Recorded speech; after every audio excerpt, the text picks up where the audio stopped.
name is Harshi and welcome back to my channel. If you are new here, I am Harshi Baldota and I'm a second year law student at GLC Mumbai. Well, in 2020 when I was giving my entrance exams, I realized that there was a lot of content available on CLAT, on the internet, on different websites, on YouTube, etc.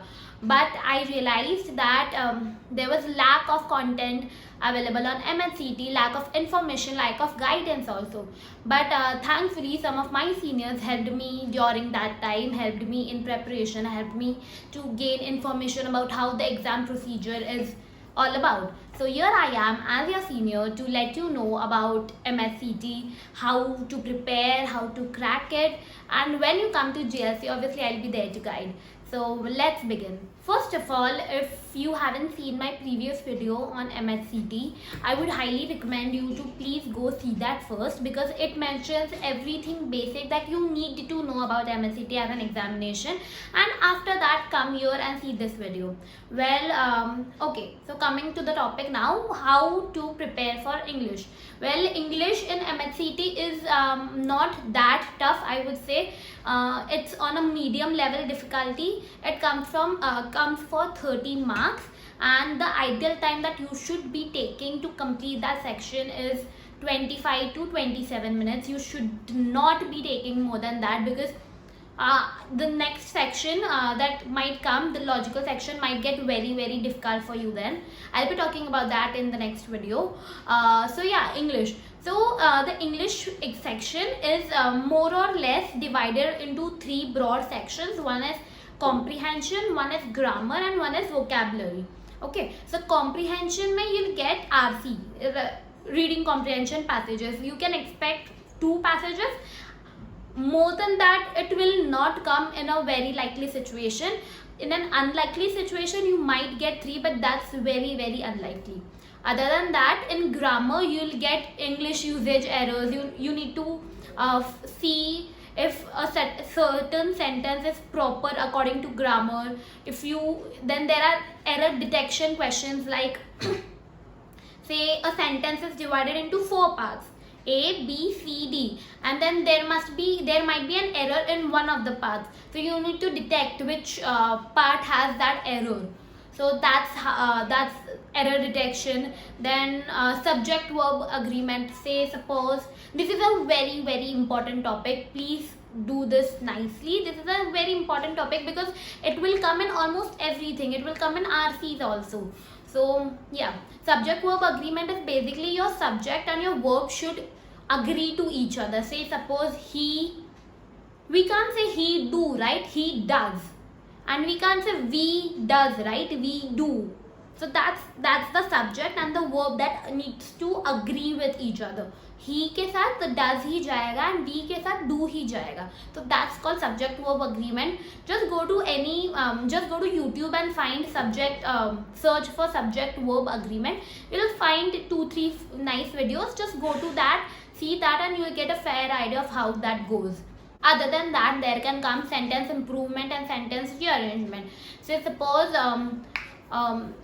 there's a sentence, it's on A, B, C, D. Okay, a sentence is divided into 4 parts, A, B, C, D.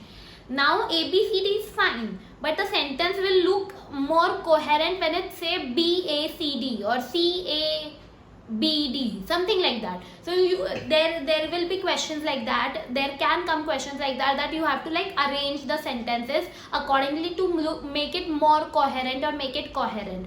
Other than that, you can get para jumbles, which is say so para jumbles is basically this only, sentence rearrangement. You arrange the sentence to make it coherent. So in para jumbles, either one sentence can be divided into 4 parts and can be given to you, or like a paragraph can be given to you, and in that paragraph there are 4 sentences. Now you need to arrange those 4 sentences correctly to make sense of it now. So it's say A is a full sentence, B is a full sentence, C is a full sentence, D is a full sentence, and now the DACB as an order is looking more nice and more coherent. It's making a story out of it.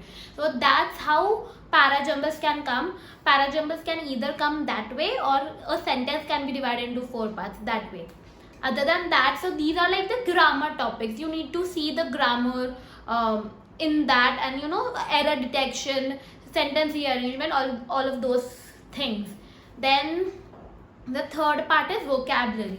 So now in vocabulary, what will you get? What can you get? First is close test, not CLOSE, CLOZE. So what is close test? Say a paragraph, there's a full paragraph and there are 5 blanks in it. You have to fill those blanks. It's fill in the blanks, but in that there will be vocabulary, so you need to know the vocabulary words. Now what you can do is so that's there, vocabulary. Other than that, there's antonyms, synonyms that you can get. Say there's a word and you have to pick, there are 4 options, you have to pick one antonym of it, one synonym of it, like that. Other than that, there can come idioms and phrases. Idioms and phrases are like very prominent questions. They will like put 1 or 2 idioms or phrases here and there. Either they'll put a sentence and in that the idiom will be, you know, there will be one idiom and you need to understand the meaning. You need to choose the meaning of that idiom. Or say suppose there is one idiom as such and then you have to find the meaning. There will be 4 options in which there will be 4 meanings. So you need to choose the correct meaning. So other than that, there's analogy. Analogy, say Maharashtra, Mumbai, Gujarat, dash. So you need to, you know, a little bit of general knowledge also. So Maharashtra's capital is Mumbai, so that way Gujarat's capital dash. So you need to choose the words from the options. So that's analogy. Okay, so these were some of the questions, some of the type of questions that were MHCT's most favorite question, and these are like the questions that have a very high chance of coming. Okay, so now the question is, how do we prepare for English? For someone who's just starting, I will say, okay, so you have to, you cannot, you know, spend a lot of time on English, because other subjects need to, you'll need to devote a lot of time to other subjects, say logic and GK, because those are like the hard subjects in MSCT. So tough subjects. So in English, try completing your English portion in 3 days. Now what you can do and what you cannot do is the question. So in RC, I will suggest practice 10 RC questions once over a course of like 2 days or 3 days. Then practice error detection questions, para jumble questions, some close test questions that are you able to make sense of the words or not. Try doing sentence improvement and sentence rearrangement, those sort of questions, because these are the things that you can practice. Now it wouldn't make sense for you to learn vocabulary, right? Now you cannot sit and learn like 10,000 words now for say antonyms, synonyms or analogy, or neither can you like learn 10,000 idioms and phrases, because there can like literally anything can come, right?